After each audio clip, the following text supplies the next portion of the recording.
Ada orang yang sholat tapi susah meraih kesuksesan, gagal lagi, gagal lagi. Ada orang yang sholat doanya belum terkabul, masalahnya apa? Jadi dari sekian yang dijanjikan itu kenapa belum teraih?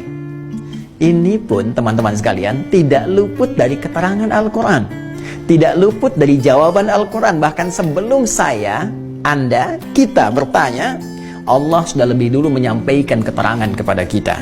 Ada dua penyebab yang paling utama yang menjadikan seseorang yang menunaikan sholat berpotensi tidak meraih satu atau bahkan lebih di antara keutamaan yang dimaksudkan.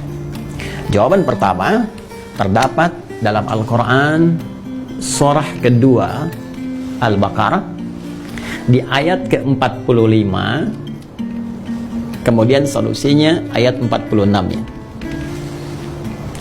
Yang kedua kita temukan di Quran surah ke-29.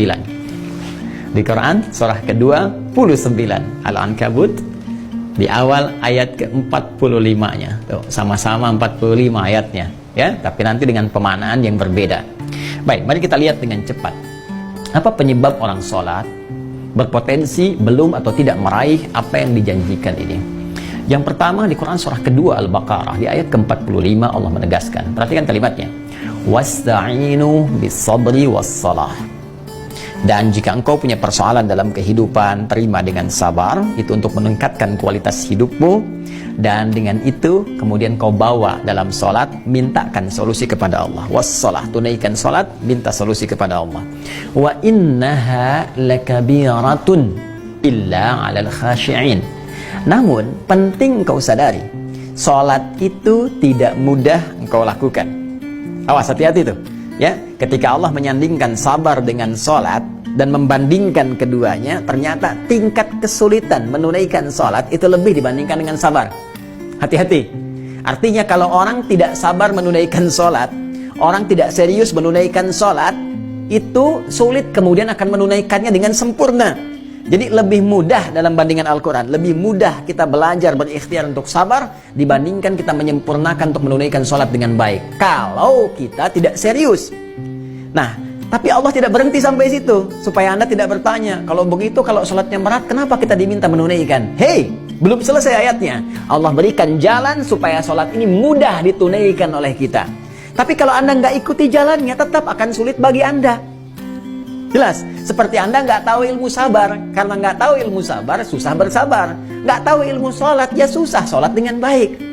Maka ayatnya kemudian memberikan penjelasan kepada kita, illa 'alal khashi'in, kecuali bagi orang-orang yang khusyuk dalam sholatnya. Jadi untuk menjadikan sholat itu termaknai, sholat itu mudah kita tunaikan, sholat itu benar kita tunaikan, kata Al-Quran pertama, tunaikan sholat itu dengan khusyuk.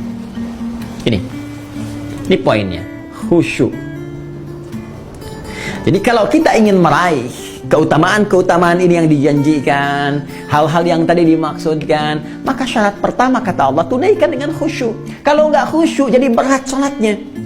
Kalau nggak khusyuk jadi beban sholatnya. Jangankan saat menunaikan sholat, saat dengar azan pun jadi seakan beban. Suara apa ini?